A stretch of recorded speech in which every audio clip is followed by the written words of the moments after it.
Bismillahirrahmanirrahim. Assalamualaikum warahmatullahi wabarakatuh.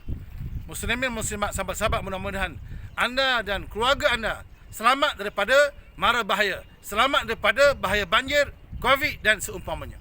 InsyaAllah, mudah-mudahan anda terus bersemangat melakukan amal soleh dan terus bersemangat untuk menambah ilmu pengetahuan, insyaAllah. Muslimin yang saya muliakan, satu ketika Nabi balik rumah. Nabi balik rumah, maka bersembahlah Nabi dengan Aisyah. Aisyah kata, "Ya Rasulullah, ada sahabat baru balik." Nabi kata, "Siapa dia? Siapa perempuan tu yang baru balik tadi? Aku nampak dia, tak kenal pun." Kata Aisyah, "Ya Rasulullah, sahabat aku tu, dia ni kuat beribadah. Dia malam solat saja daripada Isyak sampai ke subuh, dia solat tak berhenti.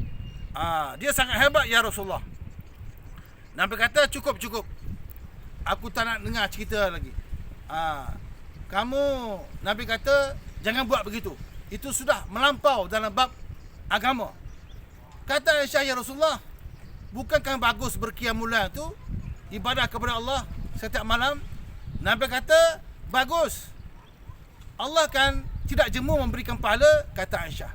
Nabi kata, memang Allah tidak jemu memberikan pahala kepada sesiapa yang beribadah, tapi bimbang kamu yang akan jemu.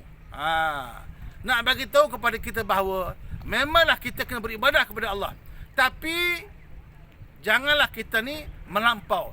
Bimbang kita pula tak larat dan kita pula akan penat.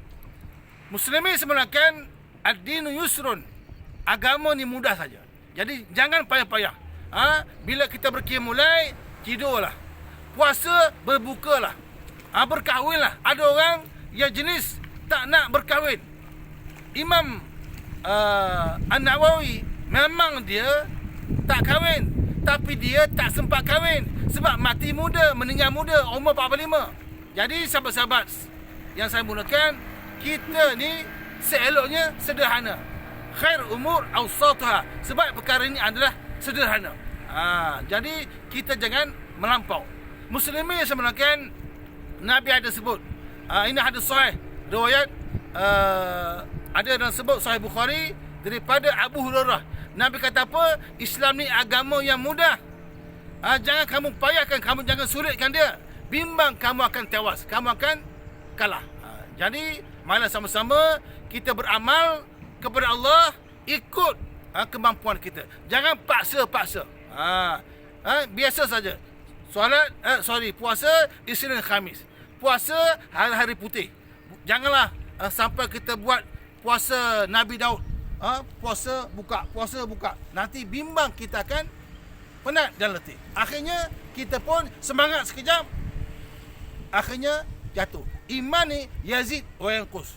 Meningkat, bertambah dan jatuh. Jadi pastikan kita maintain, insya-Allah, supaya kita rasa Islam ni agama yang tidak membebankan, ada muharaj.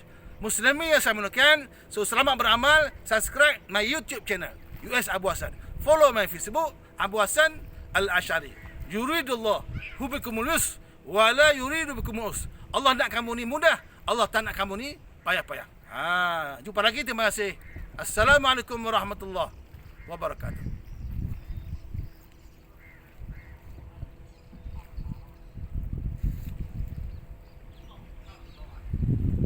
Alhamdulillah, view cantik. Sebarkan video.